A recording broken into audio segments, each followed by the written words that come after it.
అలాగే తల వంచుకొని ఇవాల్టి వరకు కూడా దిగులు పడినటువంటి ప్రతి తెలుగువాడు ఆంధ్రప్రదేశ్లో మీ రాజధాని ఏది అని అంటే సమాధానం లేక తల వంచుకున్నారు బాలకోట గారు. ఇవాళ 100% అమరావతి మొత్తం రాష్ట్రానికి రాజధాని అన్నటువంటి భావన ఎవరు కాదు అనలేని పరిస్థితే. దాని మీద పెద్ద చర్చ అక్కర్లా. అలాగే మరొక విషయం, ఈ ఓడిపోయిన వాళ్ళ మీద చర్చ ఎందుకు అని కదా కొంతమంది అడగొచ్చు. బట్ ఓడిపోయిన వాళ్ళు గమ్మును కూర్చుంటే కొద్దిగా కాలం దొరికేది వాళ్ళ గురించి పట్టించుకోకుండా, మనలాంటి వాళ్ళు చర్చించకుండా. బట్ నేరస్తులు రాజకీయాల్లో 5 సంవత్సరాలు మీలాంటి వాళ్ళని కన్నీళ్లమయం చేసిన తర్వాత మన రజనీ గారి లాంటి వాళ్ళు ఎందుకు పోరాడాల్సి వచ్చింది? అమరావతి వచ్చి ఎందుకు దెబ్బలు తినాల్సి వచ్చింది? అలాగే లాఠీ దెబ్బలు తింటున్న వాళ్ళ పక్షాన నిలబడి కోర్టుల్లో ఎందుకు తన సమయం అంతా వదిలేసి పోరాడాల్సి వచ్చింది, వాదించాల్సి వచ్చింది? అలాగే బాజీ గారు అనేక సార్లు అమరావతి వెళ్ళి మేమున్నామని చెప్పారు. బట్ ఫలితం దక్కనివ్వకుండా చేశారు కదా గత పాలకులు. మరి వీళ్ళని ఎలా మర్చిపోతాం? That the problem, that the issue. అందుకే వీళ్ళని మర్చిపోవడం కాదు, నేను మళ్ళీ చెప్తా. అలాగే కొడాలి నాని, ఇందాక రజనీ గారు అన్నారు ఆయన మన ముద్రగడ పద్మనాభం గారిని చూసైనా కొద్దిగా వీళ్ళలో మార్పు వస్తే బాగుంటుందేమో అని. బట్ కొడాలి నాని మాట్లాడింది కూడా చూపిస్తాను మీకు, ఒకసారి చూడండి.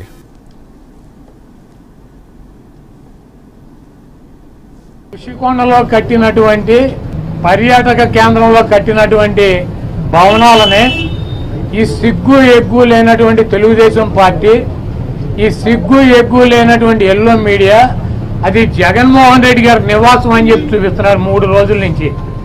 వెళ్ళి జగన్మోహన్ రెడ్డి గారు అక్కడ నివాసం ఉన్నాడా?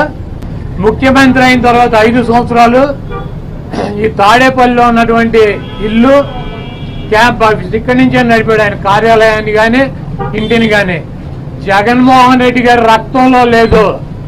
ప్రభుత్వం కట్టించినటువంటి ఇళ్లలో ఉండటం కానీ, ప్రభుత్వం కట్టించినటువంటి గెస్ట్ హౌస్లో ఉండేటువంటి కర్మ జగన్మోహన్ రెడ్డి గారికి పట్టల. జగన్మోహన్ రెడ్డి గారు వైజాగ్లో సొంత ఇల్లు కట్టుకున్నాక అక్కడ షిఫ్ట్ అవుతాడు.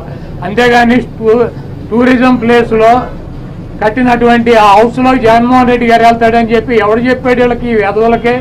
అది జగన్మోహన్ రెడ్డి గారి కోసం కట్టించుకున్నటువంటి ఇల్లు అని చెప్పి రకరకాలైనటువంటి కథనాలు రాస్తున్నారు. అది ఒక అంతర్జాతీయ రాజధానిగా తీర్చిదిద్దాలన్నదే వైఎస్ఆర్ కాంగ్రెస్ పార్టీ లక్ష్యం. దాన్ని రాజధాని చేయాలన్నదే ఆ రోజు నిర్ణయించుకున్నాం. కాబట్టి అక్కడ ఇంటర్నేషనల్ సెమినార్లు జరుగుతున్నాయి. అనేక మంది ఇంటర్నేషనల్ సంబంధించినటువంటి దేశ విదేశాల నుంచి అనేక మంది పారిశ్రామికవేత్తలు వస్తున్నారు. కనీసం వాళ్ళకి సౌకర్యం ఉంటాయి. బాజీ గారు ఒక విజ్ఞానవంతుడు, ఒక సంస్కారవంతుడు ఋషికొండ మాట్లాడాడు. అవకాశం ఇవ్వండి.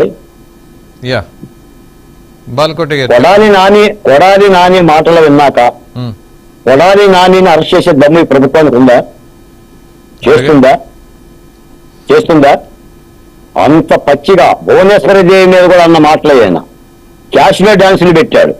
ఇప్పుడు కూడా వాలంటీర్ల బెదిరించి రాజీనామాలు చేయించారు. ఈ ప్రభుత్వం చేస్తుందని నేను అడుగుతున్నా. ఒక మాట కూడా అడుగుతున్నా, మీరు బాధపడ్డంటే ఒక మాట అడుగుతున్నా. కొడాలి నాని తమ సామాజిక వర్గాన్ని వదిలేస్తారా, అరెస్ట్ చేస్తారా? రేపు పొద్దున లోకమంతా ఇదే ప్రశ్నిస్తుంది. తక్షణం అరెస్ట్ చేయండి. ఛాలెంజ్ చేస్తున్నాడు ఆయన. వినబడకపోతే ఏమి ఈర్పొళ్ళు పెట్టుకున్నా వినండి. అలా బరి తెగించి మాట్లాడే వాళ్ళని అనసాల్సిన అవసరం ఉంది సార్. అనసాలి. మీరు కొడాలి నాని మీద చర్యలు తీసుకోకపోతే అమెరికా బస్సుల మీద ఏం తీసుకుంటారు? మానే చేసిన దాడుల మీద ఏం తీసుకుంటారు? అనంతబాబు గారి మీద అనంతబాబు మీద ఏం తీసుకుంటావు?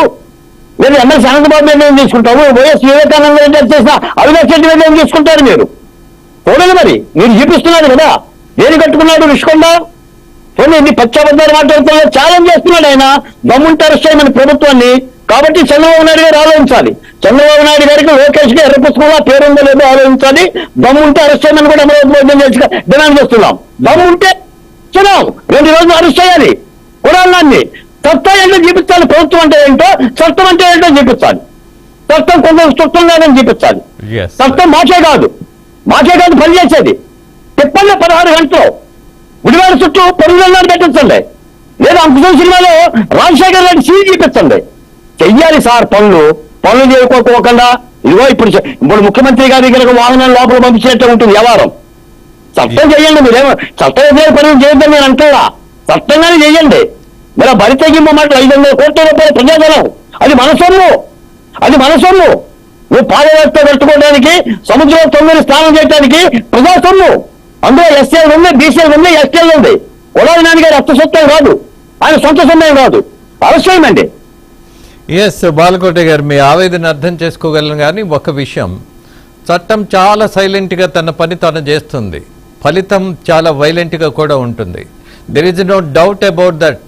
తొందర పడద్దు అన్నది ఒక విధానం. మాకైతే నమ్మకం లేదు రాజేంద్ర గారు, మీకు నమ్మకం ఉన్నాం కానీ మాకైతే నమ్మకం లేదు. 15 రోజులు అయింది పరిపాలన స్టార్ట్ అయ్యి.